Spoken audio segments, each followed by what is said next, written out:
പുസ്തകം 18-ാം അധ്യായം അതിന്റെ 27-ാം വാക്യം വായിക്കുവാൻ താല്പര്യപ്പെടുന്നു. Meditation, Genesis chapter 18 verse 27. ഒടിയും വെണ്ണീറുമായി ഞാൻ കർത്താവിനോട് സംസാരിപ്പാൻ തുനിഞ്ഞു വരുന്നു. വിശ്വാസികളുടെ പിതാവായ അബ്രഹാമിനെ കുറിച്ച് അബ്രഹാം സൊദോം ഗൊമോറയെ ദൈവം നശിപ്പിക്കുന്നുവെന്ന് ദൈവം മനസ്സിൽ ചിന്തിച്ച് തീരുമാനിച്ചപ്പോൾ അതിന് മുമ്പേ തന്നെ തന്റെ സ്നേഹിതനായ അബ്രഹാമിനോട് ദൈവം അറിയിച്ചു. Before the Lord was about to destroy the city of Sodom and Gomorrah, Lord informed this matter to his friend Abraham. തന്റെ സഹോദരപുത്രനായ ലോത്തും കുടുംബവും തന്റെ ഇഷ്ടപ്രകാരം സൊദോമിലേക്ക് പോയി താമസിക്കുകയായിരുന്നു. Abraham's brother's son and his family went and dwelt in the land of Sodom. സൊദോമ്യരുടെ നിലവിളി വലുതും അവരുടെ പാപം അതികഠിനമായിരുന്നു എന്ന് ദൈവം തന്റെ ദൂതന്മാരെ അയച്ച് പരിശോധിച്ച് കണ്ടറിഞ്ഞു. God sent his angels and found the cry of the people of Sodom, and the sin was very hard. അതുകൊണ്ട് അബ്രഹാമിനോട് പറഞ്ഞു, സൊദോമിൽ 50 അല്ലെങ്കിൽ 40 30 10 നീതിമാന്മാരുണ്ടായിരുന്നാലും ഞാൻ സൊദോമിനെ നശിപ്പിക്കുകയില്ല എന്ന് അബ്രഹാമിനോട് പറഞ്ഞു. And the Lord said to Abraham, I will not destroy this land of Sodom if there are 50 righteous men or 40, 30 or 10. എന്നാൽ Abraham യാചിക്കയിൽ ഒരു നീതിമാനെ പോലും ആ ദേശത്ത് കണ്ടില്ല. But when Abraham prayed, he could not find even one righteous man in that land. അതുകൊണ്ട് Sodom ഗൊമോറയെ നശിപ്പിക്കുവാൻ ദൈവം തീരുമാനിച്ചു. Therefore the Lord decided to destroy the land of Sodom and Gomorrah. ദൈവത്തിന്റെ ഹൃദയത്തിലുള്ള കാര്യങ്ങൾ അബ്രഹാമിന് വെളിപ്പെടുത്തി കൊടുത്തപ്പോൾ അബ്രഹാം തന്നെ താഴ്ത്തി പറയുന്ന വാക്യമാണ്, കർത്താവേ, ഒടിയും വെണ്ണീറുമായ അടിയൻ ദൈവത്തോട് സംസാരിപ്പാനിടയായല്ലോ. And when the Lord revealed what was in his heart unto Abraham, at that time Abraham humbled himself and prayed this prayer. ഒടിയും വെണ്ണീറും, വെണ്ണീർ എന്ന് പറഞ്ഞ് താഴ്ത്തി പ്രാർത്ഥിച്ചതായ അബ്രഹാമിന് ആ ദേശത്തിലെ നീതിമാന്മാരും ആരും ഇല്ലായിരുന്നുവെങ്കിലും താൻ ആർക്കു വേണ്ടി പക്ഷപാതം ചെയ്തുവോ ആ ലോകത്തെയും കുടുംബത്തെയും ആ തീപ്പൊയ്യിൽ നിന്ന് ദൈവം രക്ഷിച്ചതായി തിരുവചനം നമ്മെ പഠിപ്പിക്കുന്നു. Because Abraham humbled himself and saying that he was dust and ashes and prayed, and because of that, though there are no righteous men in that land, for the sake of the prayer of Abraham, God wanted to deliver Lot and his family. ഞാൻ വെണ്ണീറിന് സമമാണ് എന്ന് പറഞ്ഞ് തന്നെ താഴ്ത്തിയ അബ്രഹാമിനെ ദൈവം ഉയർത്തി ആകാശത്തിലെ നക്ഷത്രങ്ങൾ പോലെ, ഭൂമിയിലെ പൊടി പോലെ, കടൽപ്പുറത്തെ മണൽത്തരികളെ പോലെ സന്താനങ്ങളെ കൊടുത്തുകൊണ്ട് ദൈവം അവനെ ബഹുജാതികൾക്ക് പിതാവാക്കി എന്ന് തിരുവെഴുത്തിൽ നിന്ന് നമുക്ക് മനസ്സിലാക്കാൻ സാധിക്കും. Abraham, who humbled himself and compared himself to ash, but the Lord exalted him and made him the father of great nation and gave birth of generations like unto the stars of the sky and the sand of the sea. ഇന്നത്തെ നമ്മുടെ ചിന്താ വിഷയം ചാരത്തെ കുറിച്ചാണ്. ചാരത്തിനുള്ള സവിശേഷതകൾ അല്ലെങ്കിൽ ഈ വെണ്ണീരിനുള്ള സവിശേഷതകൾ എന്താണ് എന്നാണ് അല്പമായി നാം ചിന്തിക്കുന്നത്. For the short time meditation, we are going to meditate about this ash and the attributes or characters of ash. പഴയ നിയമകാലങ്ങളിൽ രോഗം വരുമ്പോൾ, പിടിച്ചു നിൽക്കാൻ പറ്റാത്ത സാഹചര്യം വരുമ്പോൾ, എല്ലാവരും എതിരാകുമ്പോൾ ഭക്തന്മാർ അവരുടെ വസ്ത്രം വലിച്ചു കീറി ആ ചണത്തിന്റെ ചാക്ക് ധരിച്ച് ചാരത്തിൽ നിന്ന് ഉപവസിക്കുകയും പ്രാർത്ഥിക്കുകയും ചെയ്തതായി തിരുവചനങ്ങൾ നമ്മെ പഠിപ്പിക്കുന്നു. From the word of God, we understand in the Old Testament time, the saints of God, when they were going through hard sicknesses and difficulties and trials, they used to humble themselves by putting on sackcloth and sitting in ashes and pray unto the Lord. യോബിനുണ്ടായിരുന്ന സുരക്ഷിതത്വം എല്ലാം ദൈവം എടുത്തു, തന്റെ മക്കളെ എല്ലാം എടുത്തു, തനിക്കുള്ളതിനെല്ലാം എടുത്തു. തന്റെ ശരീരം മുഴുവൻ പാദം മുതൽ തലവരെയും രോഗം വ്രണങ്ങൾ ബാധിച്ചവനായി അവൻ ചാരത്തിലിരുന്ന് പ്രാർത്ഥിച്ചുകൊണ്ടിരുന്നു, ഒരു ഓട്ടുകഷ്ണം ചിരണ്ടിക്കൊണ്ടിരുന്നു എന്നാണ് 2:8 വായിക്കുന്നത്. From Job chapter 2 verse 8 we read, we understand that when the Lord removed all the safety which was about the family of Job, and when the Lord removed his children and all that was with him was removed, and when he was afflicted with boil from head to toe, he sat in ash and cried. എല്ലാവരും ഉപേക്ഷിക്കപ്പെട്ടവനായ യോബ് ചാരത്തിൽ നിന്ന് ചുരണ്ടി തന്റെ ദൈവത്തോട് പ്രാർത്ഥിച്ചപ്പോൾ ദൈവം അവന് ഇരട്ടിയായ അനുഗ്രഹം കൊടുത്തതായി ഏത് പുസ്തകത്തിൽ നിന്ന് നമുക്ക് മനസ്സിലാക്കാൻ കഴിയും. Everybody forsook him, and when he was sitting in ash and crying unto the Lord, that's when the Lord blessed him and gave him double the portion of his blessing. ഈ ചാരത്തിന്റെ അനുഭവം ഒന്നാമത് ഒന്നാമതായി ഉപവാസവും പ്രാർത്ഥനയും എന്ന വിഷയമാണ്. Firstly, Ash describes about prayer and fasting. നാം ഉപവസിക്കുകയും പ്രാർത്ഥിക്കുകയും ചെയ്താൽ ഇന്ന് പലർക്കും പലവിധമായ പ്രയാസങ്ങളും പ്രതികൂലങ്ങളും പ്രശ്നങ്ങളുമാണ്. തന്നെ പ്രാർത്ഥിച്ചിട്ട് സാധിക്കുന്നില്ല. മറ്റുള്ളവരുടെയൊക്കെ പ്രാർത്ഥിക്കണം, പ്രാർത്ഥിച്ച് സഹായിക്കുന്നത് നല്ലത് തന്നെയാണെങ്കിലും അവരവർ പ്രശ്നങ്ങളുടെ മധ്യത്തിൽ ഉപവസിക്കുകയും പ്രാർത്ഥിക്കുകയും ചെയ്താൽ ഭക്തന്മാർ അനുഗ്രഹിക്കപ്പെട്ടതുപോലുള്ള അനുഗ്രഹം നമുക്ക് ദൈവത്തിൽ നിന്ന് പ്രാപിക്കാൻ സാധിക്കും. In these days, many are going through different trials and difficulties and problems in their life, and they are praying and they are asking others to pray for them. But as it happened in the old days for the saints of God, we must fast and pray, and we must experience the deliverance from God. യോനായുടെ പ്രവചനം 3-ാം അധ്യായം അതിലെ 6-ാം വാക്യം നാം വായിക്കുമ്പോൾ യോന പോയി നിനവെ രാജ്യക്കാരോട് പ്രസംഗിച്ചു. അവരെല്ലാവരും ഒരുമിച്ച് ആ മൃഗങ്ങളും രാജാവും എല്ലാവരും ഒരുമിച്ച് അനുദപിച്ച് പ്രാർത്ഥിച്ചു എന്ന് തിരുവചനം നമ്മെ പഠിപ്പിക്കുന്നു. When we read the book of Jonah, chapter 3, verse 6, we understand the people of the land of Nineveh and the king and all the people of the land, they humbled themselves and they fasted and cried unto the Lord. അവരുടെ മൃഗങ്ങൾക്ക് പോലും വെള്ളം കൊടുത്തില്ല. അവരുടെ രാജാവ് സിംഹാസനത്തിൽ ഇറങ്ങി രട്ടെടുത്ത് വെണ്ണീരിൽ ഇരുന്ന് ഉപവസിച്ച് പ്രാർത്ഥിച്ചു എന്ന് തിരുവചനത്തിൽ നമുക്ക് കാണാം. From the word of God we understand even the king of Nineveh, he arose from his throne and he laid his robe from him and covered in the sackcloth and sat in ashes, and even the animals were not given water. ആ നിലവിളിക്കാരുടെ നിലവിളി കേട്ട് അവർക്ക് ദൈവം തന്നെ വരുത്തുമെന്ന് പറഞ്ഞ് അനർത്ഥം വരുത്തിയില്ല. അതിന്റെ കാരണം എന്താണ്? അവർ ചാരത്തിൽ ആ വെണ്ണീരിൽ ഇരുന്ന് അനുദപിച്ച് ദൈവത്തോട് പ്രാർത്ഥിച്ചതുകൊണ്ടാണ്. Because they sat in the ash and they cried and repented for their sins, Lord who wanted to restore the people of Nineveh repented for his decision and to change his decision. മത്തായിയുടെ സുവിശേഷം 11-ാം അധ്യായത്തിന്റെ 21-ാം വാക്യം നാം വായിക്കുമ്പോൾ നിങ്ങളിൽ ദൈവം ചെയ്ത അത്ഭുത പ്രവൃത്തികളെ സോദോമിലും ഗോമോരയിലും സോറിലും ദൈവം ചെയ്തിരുന്നുവെങ്കിൽ അവർ പണ്ടേ തന്നെ എട്ടിലും വെണ്ണീരിലും ഇരുന്ന് അനുദപിക്കുമായിരുന്നു എന്ന് കർത്താവോട് പറയുകയാണ്. Verse 21 is that Lord Jesus said, if what the miracle that was done, the mighty work that was done, if it was done unto Sodom and in Sodom and Gomorrah, they would have sat in the ashes and repented. ഓരോരുത്തരും ദൈവത്തിൽ നിന്ന് പ്രാപിച്ചതും നാം കണ്ടതും നാം ഇപ്പോൾ പ്രാപിച്ചുകൊണ്ടിരിക്കുന്നതായ അത്ഭുത പ്രവൃത്തികൾ നാം പരിശോധിച്ച് നോക്കിയാൽ ദൈവം നമ്മോട് ചെയ്തതുപോലെ വേറെ ആർക്ക് ചെയ്തിട്ടുണ്ട്?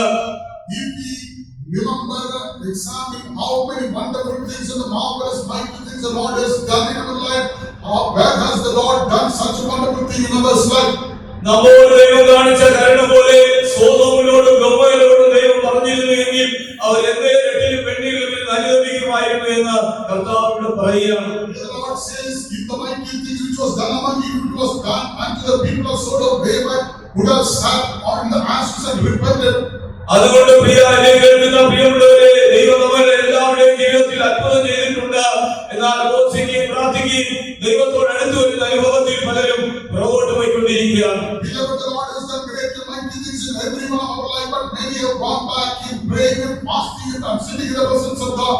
അതുകൊണ്ട് ദൈവത്തിന്റെ സന്നിധിയിലേക്ക് മടങ്ങി വരുവാൻ എട്ടിലും വെണ്ണീരിലും ഇരുന്നവർ അനുഭവിച്ചതുപോലെ ഉപവസിച്ച് കരഞ്ഞ് പ്രാർത്ഥിച്ച് നമുക്ക് ദൈവത്തിലേക്ക് തിരിയാം. Once again unto the Lord, let us ask, they sat in the ashes and did the sackcloth, they repented. Let us also come back to the Lord. മാർക്കോസിന്റെ സുവിശേഷം 9:29 കർത്താവ് തന്നെ പറയുകയാണ്, ഉപവാസത്താലും പ്രാർത്ഥനയാലും അല്ലാതെ ഈ ജാതി നിന്നെ വിട്ടു പോകില്ല.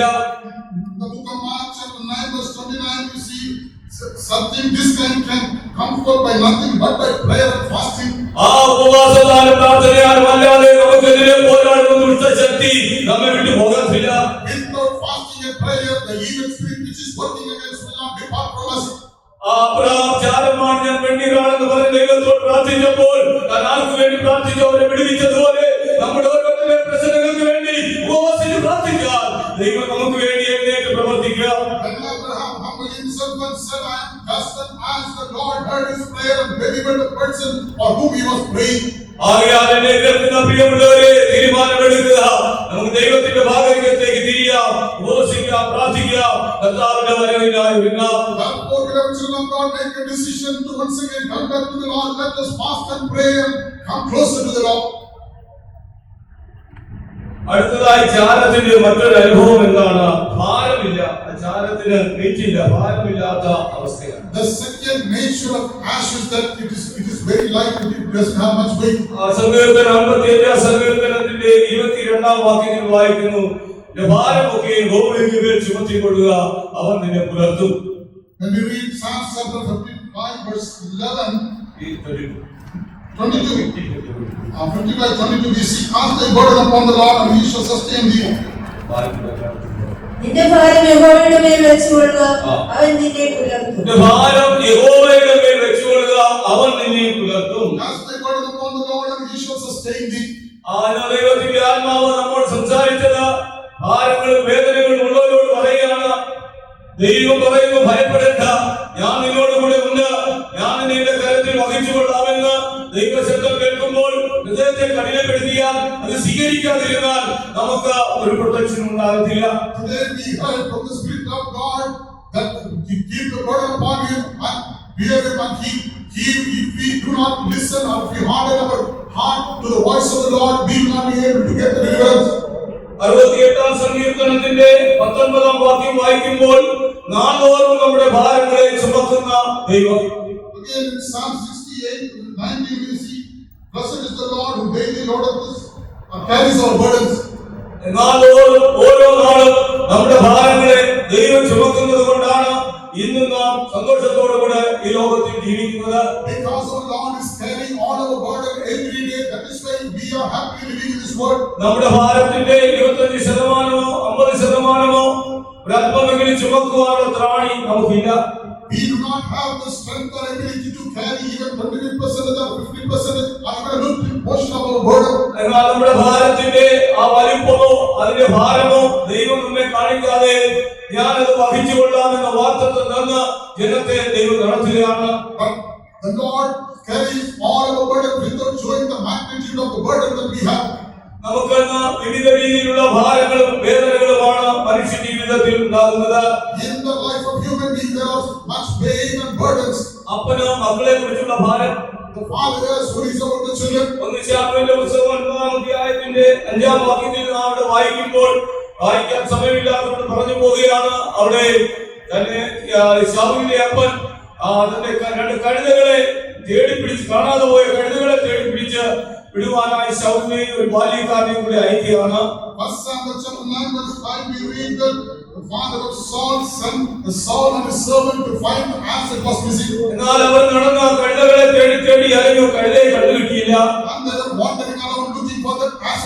പിന്നെ ശൗൽ പറയുകയാണ്, ഇനി നമുക്ക് തിരിച്ചു പോകാം, ഇനി കഴുതകളെ കുറിച്ചുള്ള വിചാരം വിട്ട് എന്റെ അപ്പൻ ഞങ്ങളെ കുറിച്ച് ഭാരപ്പെടും, അതുകൊണ്ട് തിരിച്ചു പോകാമെന്ന് ശൗൽ പറയുകയാണ്. After some days Saul said unto the servant, let us go back, otherwise the father will forget about the ass and will be grieved over us. നമ്മുടെ മാതാപിതാക്കളുടെ ഭാരം എന്തെന്നാണെന്ന് യൗവനക്കാർക്ക് അറിയില്ല. The children do not know the worry and the burden of their parents. ദൈവഭയമുള്ള കുഞ്ഞുങ്ങൾ യൗവനക്കാർക്ക് മാത്രമേ അപ്പന്റെയും അമ്മയുടെയും ഉള്ളിലുള്ള ഭാരം എന്തെന്നും അത് അറിഞ്ഞ് ഇവിടെ ശൗൽ പറയുന്നത് തിരിച്ചു പോകാമെന്ന് പറയുകയാണ്.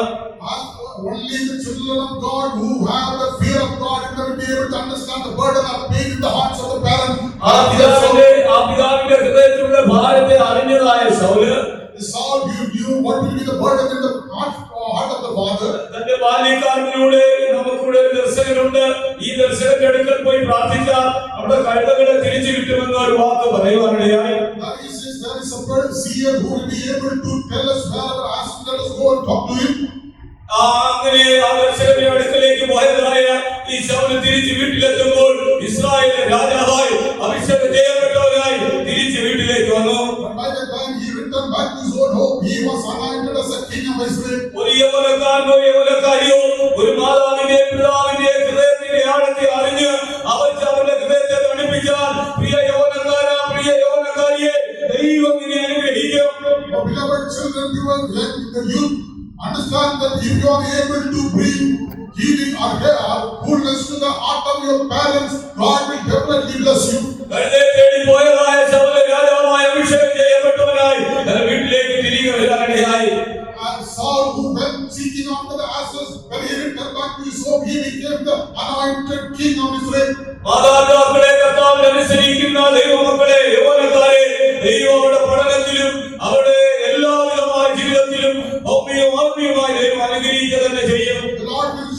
bless all the children who are obedient to the parents and fearing the Lord and do according to the will of the parents. God will bless them. മാതാപിതാക്കളും അവരുടെ ഭാരം കർത്താവിൽ വെച്ച് ജീവിക്കുന്നവരായി തീരണം. And even the parents must keep all their burden upon the Lord. യിരെമ്യാപ്രവചനം 15-ാം അധ്യായം അതിന്റെ 10-ാം വാക്യത്തിലേക്ക് വരുമ്പോൾ When we come our attention to Jeremiah chapter 15 verse 10. ഒരു മകൻ അമ്മയോട് പറയുകയാണ്, Son is said to his mother, എന്റെ അമ്മയെ സർവ്വദേശത്തിനും കലഹക്കാരനും എല്ലാവർക്കും പ്രയാസം വരുത്തുന്നവനായി എന്നെ നീ പ്രസവിച്ചല്ലോ എന്ന് ചോദിക്കുകയാണ്. he is asking, who is me, my mother, that thou hast born me, a man of strife and a man of contention to the our whole. കലഹക്കാരനായി കൊള്ളക്കാരനായി അങ്ങനെ ജീവിച്ചു പോവുകയാണ്. എന്റെ അമ്മയെ എന്തിനു നീ എന്നെ പ്രസവിച്ചു എന്ന് ചോദിക്കുകയാണ്. He is asking unto his mother, my mother, why thou hast born me? I am a man of strife and a man of contention to the whole. അങ്ങനെ ഭാരപ്പെടുന്നതായ മാതാവോ പിതാവോ യൗവനക്കാരുണ്ടെങ്കിലും നമ്മുടെ ഭാരങ്ങളെല്ലാം അറിയുന്ന നീ എല്ലാ ഭാരവും എന്റെ മേൽ ചുമത്തുക, ഞാൻ നിന്നെ പുലർത്താമെന്ന് പറഞ്ഞ ദൈവത്തിലേക്ക് തിരിഞ്ഞാട്ടെ. There are any parents or the youth worried in such a way, the Lord who said, cast all your burden upon me, upon him let us lay all our burdens. യെശയ്യാപ്രവചനം 53-ാം അധ്യായത്തിന്റെ 4-ാം വാക്യത്തിലേക്ക് വരുമ്പോൾ When we turn our attention to Isaiah chapter 53 verse 4, അതേ സാക്ഷാൽ നമ്മുടെ ഭാരങ്ങളെയും നമ്മുടെ ബലഹീനതകളെയും വഹിച്ച ഒരു വ്യക്തിയെ നമുക്ക് അവിടെ കാണാം. and we can see who has carried all our sicknesses and our burdens. യെശയ്യാപ്രവചനം 53-ന്റെ 4 വായിച്ചാൽ സാക്ഷാൽ നമ്മുടെ രോഗങ്ങളെ അവൻ വഹിച്ചു, നമ്മുടെ വേദനകളെ അവൻ ചുമന്നു. നാമോ ദൈവം അവനെ ശിക്ഷിച്ചും അടിച്ചും ദണ്ഡിപ്പിച്ചിരിക്കുന്നു എന്ന് വിചാരിച്ചു. സാക്ഷാൽ നമ്മുടെ വേദനകളെ, സാക്ഷാൽ നമ്മുടെ ബലഹീനതകളെ, സാക്ഷാൽ നമ്മുടെ ഭാരങ്ങളെ എല്ലാം കർത്താവ് വഹിച്ചു. Surely Lord has borne all our grief, he has carried all our sorrows, he has carried all our burdens. നമ്മുടെ ഭാരങ്ങളും വേദനകളും നമ്മുടെ ദുഃഖങ്ങളും നാം ചെയ്ത പാപങ്ങളും ഒക്കെ കണ്ടിട്ട് കർത്താവ് പ്രാർത്ഥിക്കുന്ന സമയത്ത് അവൻ ഭ്രമിക്കുവാൻ തുടങ്ങി എന്ന് തിരുവെഴുത്തിൽ എഴുതിയിരിക്കുകയാണ്. He was filled with anguish when he saw our burdens, our sins and our anguishes. അവരുടെ ഭാരമേറിയ കുരിശിന് വന്നുകൊണ്ട് ആ ഭാരമേറിയ കുരിശാണ് മാനവജാതിയുടെ ഭാരം മുഴുവൻ ദൈവാദിന്റെ ചുമത്തി. ഓ പച്ചമല കുരിശ് അവനെ കൊണ്ട് ഗോൽഗോഥാവരെ സമർപ്പിച്ചു. Because of this, he was to carry the burden of the cross, which was burden filled with all the sins of humanity, and he carried it all the way up to Golgotha. ആയിരം ഭാരങ്ങളും വേദനകളുമായി കഷ്ടപ്പെടുന്ന പ്രിയ ദൈവജനമേ, നമുക്കെല്ലാവർക്കും വേണ്ടി പച്ചമല കുരിശ് ചുമന്നുകൊണ്ട് അതേ കുരിശിൽ തന്നെ കൈകാലികളെ വിളിച്ചു കൊടുത്ത് ആണിയടിയേറ്റ് തൂങ്ങിക്കിടക്കുന്ന യേശുവിനെ നോക്ക്, നിന്റെ സകല ഭാരവും മാറും. Oh, beloved children of God, who are filled with anguish and pain and worries, look unto the Lord Jesus, who carried the burdens of cross all the way up to the mount, up to Golgotha. ആ നമ്മുടെ ഭാരങ്ങളെല്ലാം ചുമന്നു വഹിക്കുവാനാണ് കർത്താവ് യേശു നമുക്ക് വേണ്ടി മരിച്ചത്. In order to carry all our burdens, our Lord Jesus died on the cross of Calvary. അസർവഭൂഷിവാസികളുമായുള്ളവരെ എങ്കിലേക്ക് നോക്കി രക്ഷപ്പെടുവിൻ എന്ന് പ്രവാചകൻ വിളിച്ചു പറയുകയാണ്. Prophet called and said, oh, men of all the earth, look unto me and be saved. ഓ നമുക്ക് വേണ്ടി നമ്മുടെ കർത്താവ് മരിച്ചു വെച്ചിരിക്കാൻ നമ്മുടെ ഭാരങ്ങളെല്ലാം അവന്റെ മേൽ ചുമത്തിയാട്ടെ. Because our Lord Jesus died for us and is resurrected again, let us lay all our അവനെ burdens. പുലർത്തുവാൻ ശക്തനല്ലേ. He is able to sustain us. പത്രോസ്ലീഹ 1:5 7-ാം വാക്യത്തിൽ വായിക്കുന്ന സകല ചിന്താകുലവും അവന്റെ മേൽ ഇട്ടുകൊള്ളുക. 1 Peter chapter 5 verse 7 we see, casting all your care upon him, for he careth for you. അവൻ നിനക്കായി കരുതുന്നവനാകയാൽ നിന്റെ ചിന്തയും ഭാരമെല്ലാം ഈ യേശുവിൻ മേൽ വെച്ചുകൊള്ളുക. Cast all your care upon the Lord Jesus, because he careth for you. ഫിലിപ്പിയർ 4:6 പറയുകയാണ്, ഒന്നിനെക്കുറിച്ച് നീ ഭാരപ്പെടരുത്. In Philippians chapter 4 verse 6 is, be careful for nothing. ഒന്നിനെക്കുറിച്ച് നീ വിചാരപ്പെടരുത്. Be careful for nothing. നാം പ്രായമാകുമ്പോൾ ശരീരത്തിലെ ബലം ക്ഷയിക്കുമ്പോൾ നാമറിയാതെ നമ്മുടെ കൈകാലുകളൊക്കെ വിറയ്ക്കുന്ന ഒരു സാഹചര്യം വരും. When we become old, our body will become weak and start shivering. അപ്പോൾ ഇതിനെ നടത്തുവാൻ ശക്തനായ ഒരു ദൈവം കൂടെ ഉണ്ട് എന്ന് ദൈവമക്കൾ പൂർണ്ണമായി വിശ്വസിക്കണം. But the children of God, even at the time, must firmly believe there is a Lord who is able to do. നമ്മുടെ ഭാരങ്ങൾ, നമ്മുടെ കഷ്ടതകൾ, നമ്മുടെ വേദനകൾ എത്ര വലുതായിരുന്നാലും അതിനെ നോക്കാതെ നമ്മുടെ ഭാരങ്ങളെ ചുമന്നൊഴിച്ച യേശുവിനെ നോക്കുക. Whatever may be our burden or sickness or pain in our life, we must not look at it, we must look at the Lord who carries. അവരിലേക്ക് നോക്കിയവരാരും നിരാശരായി പോയിട്ടില്ല. All those looked at him were never disappointed. അവയാ നമ്മുടെ ഭാരങ്ങളെ ചുമന്നൊഴിക്കുന്ന കർത്താവിൽ മാത്രം വിശ്വസിച്ചാട്ടെ. Therefore, let us lay our trust upon the Lord who carries our burden. ആചാരം that it is the not carry away. എന്റെ ഭാരങ്ങളെല്ലാം ഞാൻ എന്റെ കർത്താവിന്മേൽ ചുമത്തിയിരിക്കുകയാണ്. I am laying all my burden upon my Lord.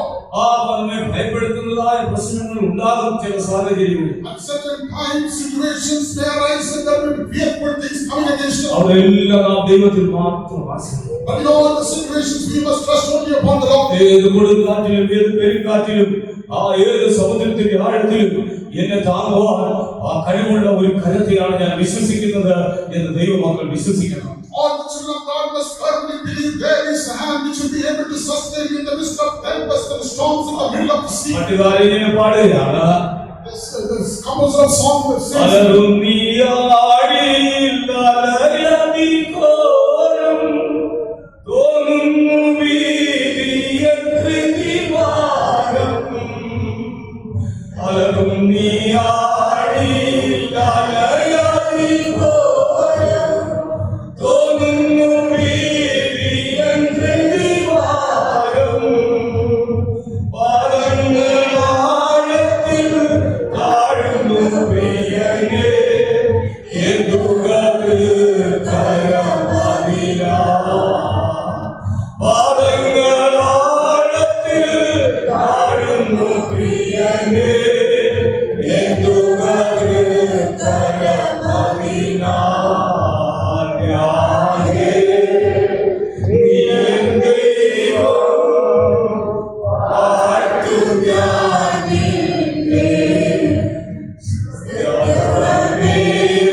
അത് നമ്മുടെ ഹൃദയഭിത്തികളെ പോലും ഭയപ്പെടുത്തുന്നതായി. in the midst of the troublesome sea, it will bring lot of fear in our heart. എന്നാൽ ആ ആഴത്തിലും താങ്ങുവാൻ കഴിവുള്ള ഒരു കരത്തെയാണ് നാം വിശ്വസിക്കുന്നത്. But we are believing in the hand even in the depth of the sea that is able to sustain. ആയന്റെ പാദങ്ങൾ ആഴത്തിൽ താഴുന്ന പ്രിയനേ, എന്തുക കരമതിൽ എന്നെ വഹിക്കാട്ടെ. Oh my God, my feet is going deep into the sea, but upward by the hand. കടലിൽ കൂടെ നടന്നതായ പത്രോസ്ലീഹ പാദങ്ങൾ ആഴത്തിൽ താഴ്ന്നുകൊണ്ടിരുന്നപ്പോൾ കരം നീട്ടി പിടിച്ച് ഉയർത്തിയ ദൈവം ഇന്ന് ജീവിക്കുന്നു. പ്രിയ ദൈവമക്കളെ, Beloved children of God, Peter, who was walking upon sea when he was sinking, the hand that lifted up the Lord's hand is even today with us. ആകയാൽ നമ്മുടെ ഭാരങ്ങളെല്ലാം നമുക്ക് നമ്മുടെ കർത്താവിനെ സമർപ്പിച്ചുകൊണ്ട് ചാരത്തെ പോലെ ഭാരമില്ലാത്തവരായി നമുക്ക് ജീവിക്കാം. Therefore, let us lay all our burdens upon the Lord Jesus and leave us as without any weight. അടുത്തതായി ചാരത്തെ കുറിച്ച് നാം ചിന്തിക്കുമ്പോൾ Again, when we meditate about hand, അതിലെ ജഡത്തിന്റെ ഒരു അംശവുമില്ല. there is no carnality or nothing about ആ the flesh. യാഗപീഠത്തിനകത്ത് മധ്യഭാഗത്തായി വലപ്പണിയായ ഒരു ജാലകം വെച്ചിട്ടുണ്ട്. There is a net which is near to that altar. ആ അരിപ്പയുടെ പ്രത്യേകത എന്താണ്? ചാരത്തെ മാത്രമേ യാഗപീഠത്തിനടിയിൽ വിടുകയുള്ളൂ. That net will filter out only the ash out of the altar. അപ്പോസ്തലിക ഉപദേശ സത്യത്തിൽ ആ നെറ്റിനെ വചനം എന്ന കണ്ണാടി എന്നാണ് പറയുന്നത്. According to the apostolic doctrines, it is called the word, which is a mirror. അത് നമ്മുടെ ജീവിതത്തെ ശരിയായി പരിശോധിക്കുവാൻ വേണ്ടിയുള്ളതാണ്. It is helping us to examine our life. ഈ യാഗപീഠത്തിനടിയിൽ വീഴുന്ന ചാരത്തെ പോലെ തീരണമെങ്കിൽ ജഡത്തിന്റെ ജഡീകമായ ചിന്തകളോ ജഡപ്രകാരമായ ബന്ധങ്ങളോ ദൈവമക്കൾ ഉപേക്ഷിക്കണം. If we have to become like the ash which falleth out of the altar, we must forsake all our carnal desires and thoughts. കൊരിന്ത്യർക്ക് എഴുതിയ രണ്ടാം ലേഖനം അതിന്റെ 5-ാം അധ്യായത്തിന്റെ 16-ാം വാക്യം വായിക്കുമ്പോൾ When we read 2 Corinthians chapter 5 verse 16, ഞങ്ങൾ ഇന്നു മുതൽ ആരെയും ജഡപ്രകാരം അറിയുന്നില്ല, ക്രിസ്തുവിനെ ജഡപ്രകാരം അറിഞ്ഞുവെങ്കിലും ഇനിമേൽ അങ്ങനെ അറിയുന്നില്ല. ഞങ്ങൾ ഇനിമേൽ ജഡപ്രകാരം ആരെയും അറിയുന്നില്ല, ക്രിസ്തുവിനെ അറിഞ്ഞുവെങ്കിലും ഇനി ജഡത്തിൽ അവനെ അറിയുന്നില്ല. therefore henceforth know we no man after the flesh, though we have known Christ after the flesh, yet now henceforth know we him no more. ആത്മീയരായി ജീവിക്കുന്ന നാം ജഡീകമായ ബന്ധങ്ങളെ പൂർണ്ണമായി ഉപേക്ഷിക്കണം. We who are spiritual people must give up all the fleshly affliction. ഒരു കാലത്ത് ബന്ധക്കോസുകാരെ ആർക്കും വേണ്ടായിരുന്നു. Once upon a time, people abhorred the people of Pentecost. ഇപ്പൊ അല്പം പണവും വീടും ഒക്കെ ആയപ്പോഴത്തേക്കും പഴയ ബന്ധങ്ങളെ ഇങ്ങോട്ട് വന്നുകൊണ്ടിരിക്കുകയാണ്. But now, when there is prosperity, when there is riches, they are coming back. അവർ ഇങ്ങോട്ട് വരുമ്പോ അതിനേക്കാൾ 10 ഇരട്ടിയായിട്ട് അങ്ങോട്ട് പോകാൻ ചില ബന്ധക്കോസുകാര് അതിനെ തള്ളിക്കൊണ്ട് നടക്കുന്ന ഒരു കാലം. And there are, when they come here to us, we want to go to them much closer in these days. ദൈവവചനം പഠിച്ച വ്യർത്ഥവും പിതൃവാരമ്പര്യമുള്ള നടപ്പിൽ നിന്ന് വീണ്ടെടുത്തത് വെള്ളിയോ പൊന്നോ നശിച്ചു പോകുന്ന വസ്തുക്കളെ കൊണ്ട് അല്ല, ക്രിസ്തു എന്ന നിഷ്കളങ്കവും നിർദോഷവും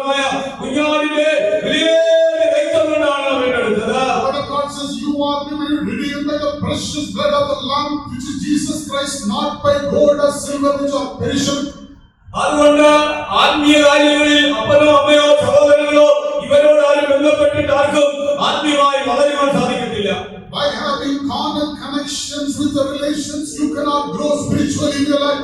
അതുകൊണ്ട് ജഡപ്രകാരമുള്ള കാര്യങ്ങളെല്ലാം ദൈവമക്കൾ പ്രതീക്ഷിച്ച് ജീവിക്കുന്നവരായി തീരണം. Therefore, the children of God must concentrate on the fleshly relations. ജനത്തിന് ജീവിക്കാൻ പ്രമാണമാകുവാൻ പർവ്വതത്തിൽ കയറിപ്പോയ മോശ വരാൻ താമസിച്ചതുകൊണ്ട് ജനങ്ങൾ എന്താണ് ചെയ്തതെന്ന് വേദപുസ്തകം പഠിക്കുന്നവർക്കറിയാം. From the word of God, we understand what did the people of Israel do when there was delay for Abraham to return from the mount. ഇത്രയും നന്മ ചെയ്ത ദൈവത്തെ ആരാധിക്കാതെ വേറൊരു ദൈവത്തെ ഉണ്ടാക്കി അവിടെ മുമ്പ് ആടാനും പാടാനും നൃത്തം ചെയ്യുവാൻ തുടങ്ങി.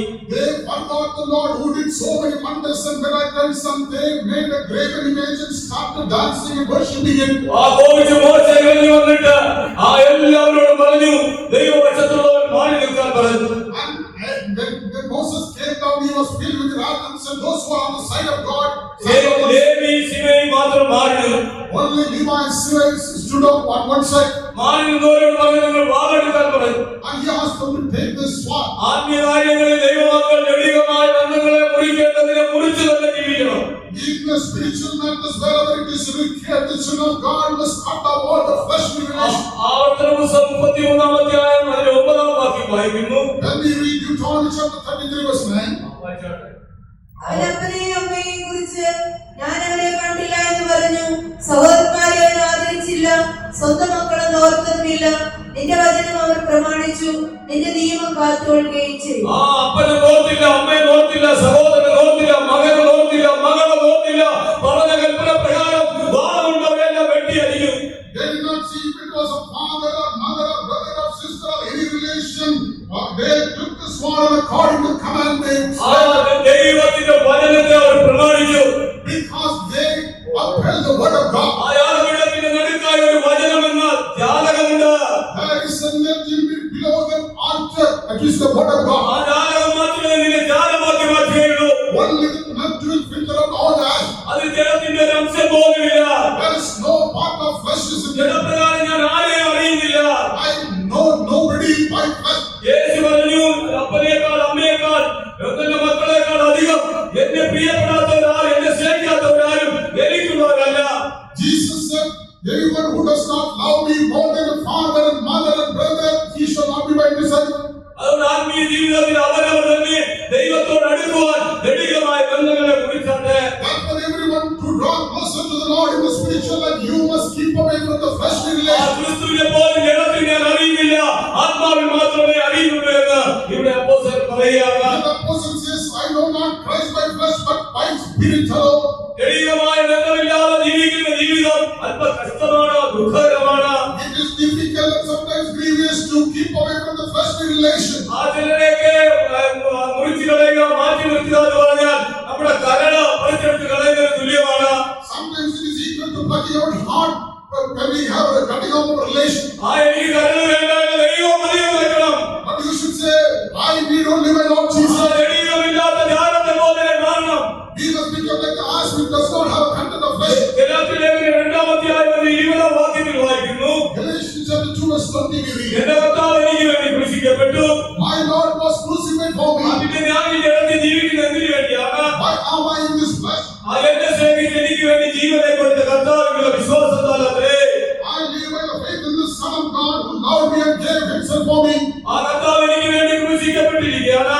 Because my Lord was crucified for ഈ me. ഒരു ജീവിതം എനിക്കുണ്ടെങ്കിൽ If there is another life in this world, ആ എന്നെ സ്നേഹിച്ച് എനിക്ക് വേണ്ടി ജീവനെ കൊടുത്ത യേശുവിന് വേണ്ടി ഞാൻ ജീവിക്കും. I will live for the Lord who loved me and gave himself for me. യേശുവിന് വേണ്ടാത്തതൊന്നും എനിക്ക് വേണ്ട. If there is anything that is not proclaimed by ആ Jesus, യേശു വരുമ്പോൾ എനിക്ക് വളർന്നു പോകണമെങ്കിൽ ഞാൻ ഈ ജാലത്തിന്റെ അനുഭവം പ്രാപിച്ചേ മതിയാകുള്ളൂ. when the Lord Jesus appears, if I have to fly away, I have to pay the ആ same. റോമാലേഖനം 14-ാം അധ്യായം 8-ാം വാക്യം വായിക്കുമ്പോൾ Romans chapter 40 verse 8. ആ റോമാലേഖനം 14-ാം അധ്യായം 8-ാം വാക്യം വായിക്കും. നാം കർത്താവിനായി ജീവിക്കുന്നുവെങ്കിൽ മരിക്കുന്നു. നാം ജീവിക്കുന്നുവെങ്കിൽ കർത്താവിനായി ജീവിക്കുന്നു. ജീവിക്കുന്നുവെങ്കിൽ കർത്താവിനായി ജീവിക്കുന്നു, മരിക്കുന്നുവെങ്കിൽ കർത്താവിനായി മരിക്കുന്നു. ജീവിക്കുന്നുവെങ്കിൽ കർത്താവിനായി, മരിക്കുന്നുവെങ്കിൽ കർത്താവിനായി. Whether we live unto the Lord, or whether we die unto the Lord. അത് ജഡികമായ ബന്ധമില്ലാത്ത ഒരു experience that we don't have a carnal relation. ഞാൻ ജീവിക്കുന്നവരെ കർത്താവിന് വേണ്ടി ജീവിക്കും. If I live for the Lord. ക്രിസ്തുയേശുവിലുള്ളവർ അവരുടെ മോഹങ്ങളെ പാപങ്ങളെ രാഗമോഹങ്ങളെ ക്രൂശിൽ തറപ്പിച്ചവരായി ജീവിക്കും. All those who are the Lord's, they crucify all the lust and the carnal affliction.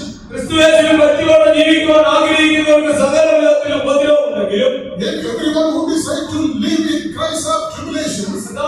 അവന് യേശുവിന്റെ സ്നേഹം എല്ലാത്തിനും ജയിക്കാൻ അവർക്ക് കൃപ കൊടുക്കും. But the love of Christ is giving us abundance of grace to overcome everything. ആർക്കെന്നെ യേശുവിന്റെ സ്നേഹത്തിൽ നിന്ന് പിരിക്കാൻ കഴിയുമെന്ന് പൗലോസ് ചോദിക്കുകയാണ്. St. Paul asks, who can separate me from the love of God? എന്നെ സ്നേഹിച്ച മുഖാന്തരം ഞാൻ സകലത്തിലും ജയം പ്രാപിച്ചിരിക്കുന്നു എന്ന് പറയും. I have overcome everything by him who has loved me. ജഡീകമായ അവസ്ഥ, ജഡീകമായ ബന്ധങ്ങളെ കുറിച്ചാൽ പ്രിയമുള്ളവരെ, ഈ ജാലത്തെ പോലെ ജഡത്തിന്റെ അംശം പോലും ഇല്ലാത്തവരായി നമുക്ക് മാറ്റപ്പെടാം. If we cut away all the carnal relations, we can become like ash without any contact. അങ്ങനെ ജീവിക്കുവാൻ ദൈവമക്കൾ ഓരോ ദിവസവും അഭ്യസിക്കേണ്ടുന്ന ഒരു വചനം പറയുകയാണ്. I'm going to say a verse which is to be practiced. റോമാലേഖനം 6-ാം അധ്യായം അതിന്റെ 11-ാം വാക്യം. Romans chapter 6 verse 11. അതുകൊണ്ട് നിങ്ങൾ പാപസംബന്ധമായി മരിച്ചവരെന്നും ക്രിസ്തുയേശുവിൽ ദൈവത്തിന് ജീവിക്കുന്നവരെന്നും ക്രിസ്തുയേശുവിൽ ദൈവത്തിന് ജീവിക്കുന്നവരെന്നും നിങ്ങളെ തന്നെ എണ്ണും. ഞാൻ പാപസംബന്ധമായി മരിച്ചവരാണ്, ഇനി ലോകപ്രകാരം ജീവിക്കില്ല, ജഡപ്രകാരം ജീവിക്കില്ല എന്ന് തീരുമാനമെടുക്കണം. You must make a decision henceforth. I am dead passing. I will not live according to the word. ഞാൻ ക്രിസ്തുയേശുവിൽ ദൈവത്തിന് വേണ്ടി ജീവിക്കുന്നവനാണ്. I live in God through Jesus Christ. അതാണ് ഈ ജാലത്തിന്റെ അനുഭവം. This is the experience of that. ജഡപ്രകാരം ഞാൻ ആരെയും അറിയുന്നില്ല. I know nobody by flesh. ആത്മീയമായി ഉയർന്നു പോവുകയാണ്. I am flying and going higher and higher spiritually. അതിനായി ദൈവമക്കൾ താല്പര്യപ്പെടണം. And the children of God for desire about that experience. അത് ജഡബന്ധമില്ലാത്ത ജീവിതമാണ് ജാലത്തിന്റെ അനുഭവം. As is an experience of living without the relation, carnal relation. മറ്റൊരു അനുഭവം കൂടെ പറയുകയാണ്. There's another experience. ഈ ജാലത്തെ കണ്ടാൽ ഭാരവുമില്ല, അതൊരു പ്രയോജനമില്ലെങ്കിലും ഏതെങ്കിലും തെങ്ങിന്റെ ചുവട്ടിലോ വാഴയുടെ ചുവട്ടിലോ വിട്ടാൽ നല്ല ഫലപ്പെടാം. Even though it looks like useless product and without any weight, when it is put at the bottom of any tree, it brings much fruit. തേങ്ങ പിടിക്കുന്നില്ല എങ്കിൽ അവരൊന്നും പറയുന്നത് ഇതിലൊന്നും പിടിക്കുന്നില്ല, വിളക്കെല്ലാം പൊടിഞ്ഞു പോകാൻ അപ്പോൾ എന്താ പറയുന്നത്, അല്പം ചാരവും ഉപ്പും കൂടെ കൊണ്ട് വെച്ചാൽ മതി, അത് മാറും, നല്ല ഫലം ഉണ്ടാവും എന്ന് പറയും. The people used to say, if the coconut tree is not yielding fruits, then you have to put some ash with some salt, it will yield fruit. ഇതുപോലെ നാം ദൈവത്തിന് ഫലമുള്ളവരായി തീരണം. അതാണ് ജാലത്തിന്റെ മറ്റൊരു അനുഭവം. The other experience of ash is that we must become fruitful for the Lord. എങ്ങനെയാണ് നമുക്ക് ഫലമുള്ളവരായി തീരാൻ കഴിയുന്നത്? How can we become fruitful for the Lord? യാക്കോബിന്റെ ലേഖനം 5-ാം അധ്യായം 17-ാം വാക്യത്തിൽ വായിക്കുന്ന ഒരു കൃഷിക്കാരൻ വിലയേറിയ ഫലത്തിനായി കാത്തിരിക്കുന്നു എന്ന് വായിക്കും. James chapter 5 verse 7, we see the husbandman is waiting for the fruit. കൃഷിക്കാരൻ നമ്മുടെ കർത്താവായ യേശു ക്രിസ്തുവാണ്. And the husbandman is our Lord Jesus. അവൻ നമ്മെ വിലയേറിയവരായി നല്ല ഫലമായി തീരാനാണ് കർത്താവ് ആഗ്രഹിക്കുന്നത്. He is patiently waiting that we may be turned as good fruits. ഒരുപക്ഷേ തെങ്ങിൽ പിടിച്ചിരിക്കുന്ന രോഗം പോലെ വിളക്കെല്ലാം പൊഴിഞ്ഞു പോകുന്ന അവസ്ഥയിൽ നമ്മുടെ എല്ലാ ആത്മീയ അനുഗ്രഹങ്ങളും പൊഴിഞ്ഞു പോയ അവസ്ഥയിലായിരിക്കാം ഇന്ന് നാം ജീവിക്കുന്നത്. Sometimes we may have that, as the trees get disease, we may have to become an experience of not yielding fruit. എന്നാൽ ഈ ജാലത്തിൽ നിങ്ങളെ തന്നെ പൂർണ്ണമായി ഈ ജാലമാകുന്ന ഉപദേശ സത്യങ്ങളെ പൂർണ്ണമായി നിങ്ങൾ അനുസരിക്കാനായി താല്പര്യപ്പെട്ട് ഏൽപ്പിച്ചു കൊടുത്താൽ നമ്മെ ഫലമുള്ളവരാക്കി മാറ്റും. But if you decide to obey completely to the doctrine which is ash, then the Lord will make us fruitful. റോമാലേഖനം 7-ാം അധ്യായം അതിന്റെ 4-ാം വാക്യം വായിക്കുമ്പോൾ When we read Romans chapter 7 verse 4, ഈ അധ്യായം അവിടെ തുടങ്ങുന്നത് ന്യായപ്രമാണത്തെയും പുതിയ നിയമ ശുശ്രൂഷയെയും കുറിച്ച് പഠിപ്പിക്കുന്നതായ ഒരു അധ്യായമാണ്. this chapter speaks about the law and the New Testament church. ഭർത്താവ് ജീവിച്ചിരിക്കുമ്പോൾ ഭാര്യ ഭർത്താവുമായി ബന്ധത്തിൽ ഒരു പ്രമാണത്തിൽ ബന്ധപ്പെട്ടിരിക്കുന്നു. എന്നാൽ ഭർത്താവ് മരിച്ചു കഴിയുമ്പോൾ അവൾ ഭർതൃപ്രമാണത്തിൽ നിന്ന് സ്വതന്ത്രയായിത്തീരുന്നു എന്ന് എഴുതിയിരിക്കുന്നു. That woman is living with the husband, she is bound by a law, but after the death of the husband, the woman is free. ദൈവസഭയുടെ ഭർത്താവ് മരിച്ചതാണ്. Even the woman, the husband of the church was dead. 2024 വർഷങ്ങൾക്ക് മുമ്പ് ഈ സഭയുടെ ഭർത്താവ് മരിച്ചുപോയി. Before 2024 years ago, the husband of this church was dead. മരിച്ചുയർത്തെഴുന്നേറ്റ വേറൊരുവനാകേണ്ടതിനാണ് നാം ഫലം കായ്ക്കേണ്ടത്. To become unto the one who was resurrected, we must give fruit. ആ മരിച്ചുയർത്തെഴുന്നേറ്റ ഒരേ ഒരു ദൈവവും ഒരേ ഒരു ചരിത്രവും ഒരേ ഒരു വ്യക്തിയേ ഉള്ളൂ. അത് കർത്താവായ യേശു ക്രിസ്തുവാണ്. There is only one person recorded in the history that who died and resurrected that our Lord Jesus. ആ മരിച്ചു ഉയർത്തെഴുന്നേറ്റവന് മണവാട്ടിയെ തീരണമെങ്കിൽ എന്ത് ചെയ്യണം? In order to become the bride of the one who was resurrected again, what should we do? റോമാലേഖനം 7:4 വായിക്കും. Romans chapter 7 verse 4. അതുകൊണ്ട് സഹോദരന്മാരെ, നാം ദൈവത്തിന് ഫലം കായ്ക്കുമാറ് നാം ദൈവത്തിന് ഫലം കായ്ക്കുമാറ് മരിച്ചിട്ട് ഉയർത്തെഴുന്നേറ്റവനായ ആ വേറൊരുവനാകേണ്ടതിന് നിങ്ങളും ക്രിസ്തുവിന്റെ ശരീരം മുഖാന്തരം ന്യായപ്രമാണ സംബന്ധമായി മരിച്ചു. നാം മരിച്ചിട്ട് ഉയർത്തെഴുന്നേറ്റ വേറൊരുവന്റെ ഭാര്യയാണ്. We become the wife of the one who died and became resurrected. നമ്മുടെ ആദ്യ ഭർത്താവ് മരിച്ചു, ക്രിസ്തു മരിച്ചു. Our first husband Christ died. ആ മരണം കൊണ്ട് അവന്റെ അവസാനത്തെ തുള്ളി രക്തം കൊണ്ട് എന്നെ വീണ്ടെടുത്ത് ദൈവസഭയുടെ മണവാട്ടി സഭയുടെ ഒരു അംഗമാക്കി. By shedding even the last drop of his blood, he redeemed me and made a member in the church of God. പരിശുദ്ധാത്മാവിന്റെ അഭിഷേകവും വേർപാട് ജീവിതവും വിശുദ്ധ ജീവിതവും ചെയ്യുന്ന ദൈവം മരിച്ചിട്ട് ഉയർത്തെഴുന്നേറ്റവന് ഫലമുള്ളവരെ തീരുവാൻ ദൈവം നമ്മെ സഹായിക്കുന്നു. And the Lord is helping us to lead a holy life by receiving the Spirit of God and to live as a bride. നമ്മെ വീണ്ടെടുത്ത മരിച്ചിട്ട് ഉയർത്തെഴുന്നേറ്റവൻ വീണ്ടും വരും. And the Lord who died and resurrected and who was redeemed us. അവന് ഫലമുള്ളവരായി നാം തീരും. And we must be like people yielding fruit unto Him. അത് റോമാലേഖനം 7:5 വായിക്കുമ്പോൾ When we read the next verse, വായിക്കും. നാം ജഡത്തിലായിരുന്നപ്പോൾ ന്യായപ്രമാണത്താലുള്ളതായ പാപരാഗങ്ങൾ മരണത്തിന് ഫലം കായ്ക്കത്തക്കവണ്ണം നമ്മുടെ അവയവങ്ങളിൽ വ്യാപരിച്ചു പോകും. നാം ലോകത്തിലായിരുന്നപ്പോൾ പാപിയായിരുന്നപ്പോൾ ഈ മർത്യ ശരീരങ്ങളിൽ പാപരാഗങ്ങൾ വാണിരുന്നു. when we were in this world, when we were in this flesh, all the fruits of death were living in the members of our body. എന്നാൽ ഇപ്പോഴോ നമ്മെ പിടിച്ചടക്കിയിരിക്കുന്ന ക്രിസ്തുവിന്റെ പ്രമാണം നമ്മെ ആ മരണത്തിൽ നമ്മെ വിടുവിച്ച് നീതിക്ക് ദാസന്മാരാക്കി മാറ്റിയിരിക്കുകയാണ്. Now the law which is in the Christ which has captured us is making us to become righteous or yield fruits of righteousness. പാപരാഗങ്ങൾക്ക് ഈ ശരീരത്തിൽ ഇടം കൊടുത്താൽ അതിന്റെ അവസാനം മരണമത്രേ.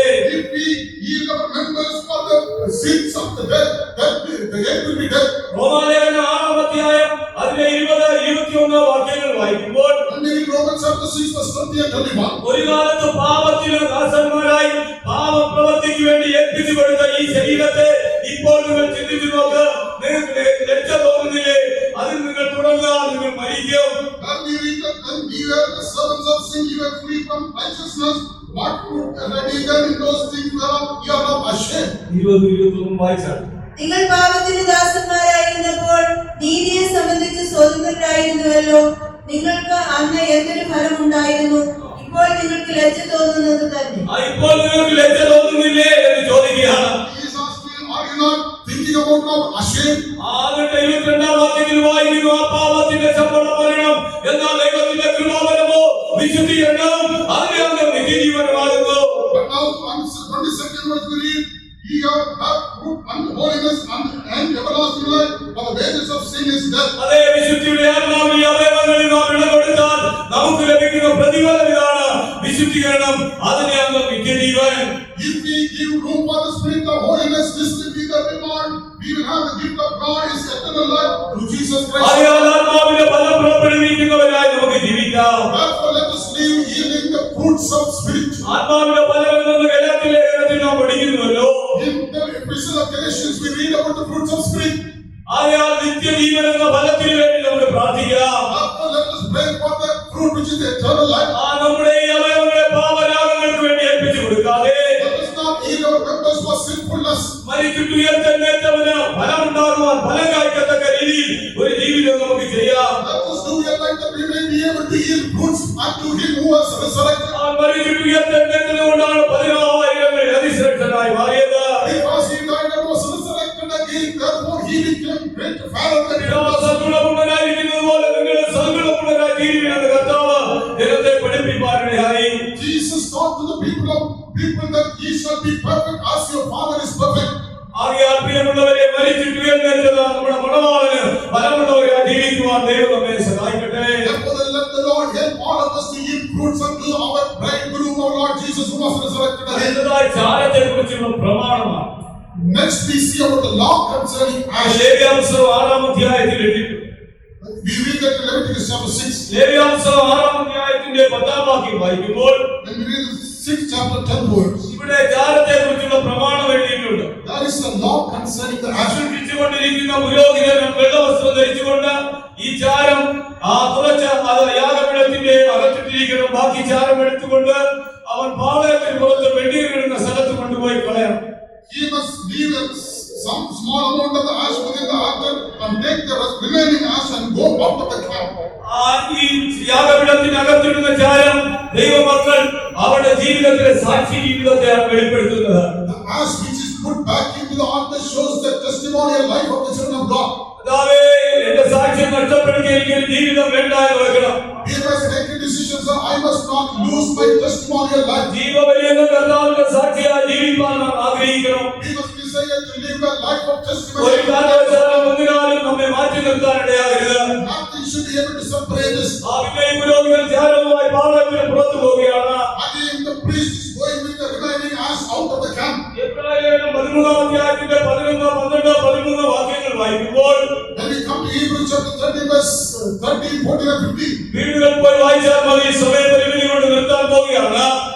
go home and read it. ഇവിടെ അതിവിശുദ്ധ സ്ഥലത്തിലേക്ക് രക്തം കൊണ്ടുപോകുന്ന പാതയാകുന്ന മൃഗത്തിന്റെ ഉടൻ പാളയത്തിന് പുറത്തു കൊണ്ടുപോയി ചുട്ടുകളയുന്ന കൽപ്പനയാണ്. There is a law that the lamb which should be taken out of the camp and should be burnt there. ആ പാളയത്തിന് പുറമെന്ന് പറയുമ്പോൾ ഈ ലോകം വിട്ട് നാം നമ്മുടെ കർത്താവിന്റെ സന്നിധിയിൽ ചേർക്കപ്പെടുന്ന ദിനം. When we say out of the camp means it is when we depart from this world and join together with our Lord Jesus. യേശുക്രിസ്തു യെരൂശലേം എന്ന പാളയത്തിന് പുറത്ത് ഗോൽഗോഥാ മലമുകളിൽ നമുക്കെല്ലാവർക്കും വേണ്ടി മരിച്ചതുപോലെ Jesus Christ died out the city of Jerusalem which is out of the camp. അവൻ മരിച്ചുയർത്തെഴുന്നേറ്റ് സഭയുടെ മണവാളനായി മരിച്ചുയർത്തെഴുന്നേറ്റ വേറൊരുവനായി മാറി. He died and resurrected on the third day and became the bridegroom of the church. അവന്റെ അടുക്കലേക്ക് ചെല്ലണമെങ്കിൽ നിന്ന ചുമന്നുകൊണ്ട് പാളയത്തിന് പുറത്ത് അവന്റെ അടുക്കലേക്ക് ചെല്ലുക. ഇവിടെ നിലനിൽക്കുന്ന ഒരു നഗരമില്ലല്ലോ. There is no eternal city here. We must carry the reproach and go out of the camp to unto him. കാലത്തെ കുറിച്ചുള്ള പ്രമാണം ഇതാണ്. പ്രിയമുള്ളവരെ, ഭാരമില്ലാത്തവനായി നമ്മുടെ മണവാളൻ വരുമ്പോൾ കാതുറന്നിരിക്കുമ്പോൾ കണ്ണുവെക്കുന്നവരിൽ പറന്നു പോകുന്നത് പോലെ ഒരു കാറ്റിൽ ചാരം പറക്കുന്നത് പോലെ ദൈവമക്കളിൽ പറന്നുയരും. This is the law of the ash. When our Lord Jesus Christ appears, even the children of God as an ash without wing, it flies away. We will be able to fly away. വായിക്കുന്നത് സിയോനിലെ ദുഃഖിതന്മാർക്ക് വെണ്ണീരിന് പകരം അവൻ അലങ്കാരമാല അണിയിക്കും. In Isaiah chapter 63 verse 3 we read, beautiful ashes will be given unto the saints in Zion. അതേ വെണ്ണീരിന് പകരം അലങ്കാരമാല. Beautiful ashes will be given. ആരാണ് ചാരത്തെ അലങ്കാരമാല അണിയിക്കുന്നത്? Who is making the ashes? ലോകപ്രകാരം ചിന്തിക്കുമ്പോൾ ഭോഷത്വമായി മാറുകയാണ്.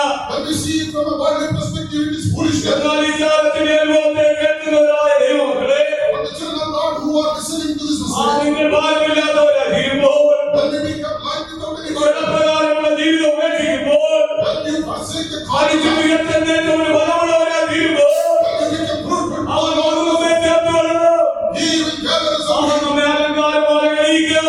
He will give us the beautiful ashes. ആ ഉത്തമഗീതങ്ങളിൽ വായിക്കുന്നു, We read in the songs of Solomon. അപ്പോൾ കഴുത്തിലെ മാല കൊണ്ടും ഒറ്റ നോട്ടം കൊണ്ടും നീ എന്റെ ഹൃദയത്തെ അപഹരിച്ചു കളയുമെന്ന് അവിടെ മണവാളൻ പറയുകയാണ്. By the grace and by what sight you have enticed me.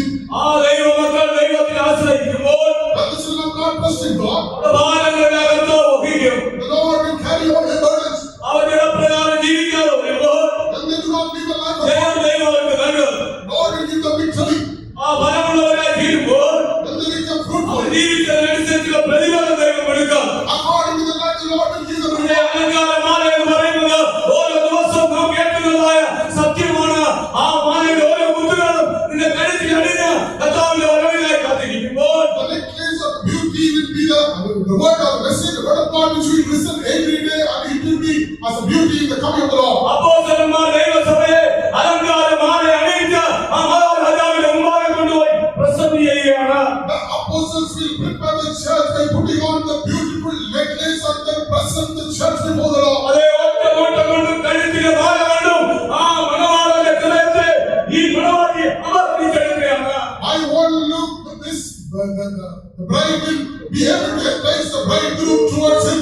ആ മണവാളനെ അപഹരിക്കുവാൻ നാം ചെയ്യേണ്ടുന്നത് ഈ അലങ്കാരമാല ഈ സത്യത്തെ പൂർണ്ണമായി ഒരു മാല പോലെ നാം ധരിക്കണം. In order to embrace our heart, the bridegroom, we have to put on this necklace which is a beauty. ചാരത്തെ അലങ്കാരമാല അണിയിക്കുന്ന ദൈവം ഈ വചനങ്ങളാൽ നമ്മെ അനുഗ്രഹിക്കട്ടെ. The Lord who will turn the ashes for beauty and He let us, that God bless us through these words.